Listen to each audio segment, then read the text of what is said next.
Well, as Hyderabad was hit with the blast, India's top diplomat, Foreign Secretary Ranjan Mathai, was in America meeting the US Secretary of State John Kerry, and he was outlining terrorism as the significant security challenge and that India could face an increased terror threat from Afghanistan in the years ahead. I cannot overemphasize the point that terrorism is and will remain a preeminent security challenge for both our countries. Our convergence on the source and the nature of the threat in our region has never been greater.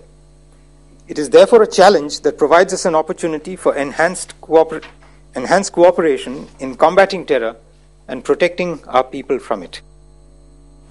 And the spokesperson for the US State Department, Victoria Nuland, has said, and I quote here, "We condemn the cowardly attack in Hyderabad, India in the strongest possible terms. We extend our deepest sympathies to those affected and to the people of India. The United States stands with India in combating the scourge of terrorism," unquote. And for more on that, let's go across to our chief diplomatic correspondent, Parul. She's joining us from the newsroom. Parul, Foreign Secretary Ranjan Mathai, they're reiterating that terrorism is the biggest threat for both India and US. Also, he's talking about how the situation in Afghanistan could impact India. That is the big message coming out of America, Priyali. The Foreign Secretary was speaking at an influential American think tank, and he told his audience that it was now time to have a frank chat with the American government on Afghanistan. Mr. Mathai then went on to point out that he believed that there was absolutely no difference between groups like the Taliban and the Al-Qaeda, in that both these outfits or these groups were violent extremist groups. So here was Mr. Mathai outlining India's concerns about the West looking to cut deals with the Taliban. Mr. Mathai making the point of the Indian government public that it was not possible to do deals with groups like the Taliban because there was no change in the strategic orientation of the Taliban or their backers.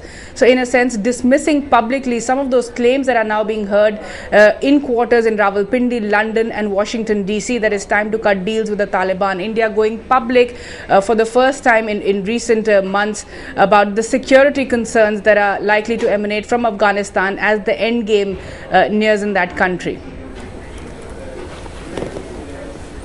Right. Also, Parul, just tell us, is that meeting with John Kerry likely to be held today, and are these going to be the important points that are going to be brought up by Ranjan Mathai? Absolutely. The Foreign Secretary is there to have talks with the senior US officials. Next month, you have the India-US strategic dialogues. The new Secretary of State, John Kerry, is expected to be in Delhi for that dialogue as well. Of course, counter-terrorism is a very important area of cooperation. You heard Mr. Mathai there at that think tank talk about the need to strengthen counter-terrorism cooperation and outlining why he believed that was necessary, because in the years ahead, India is likely to face a growing terror threat from Afghanistan.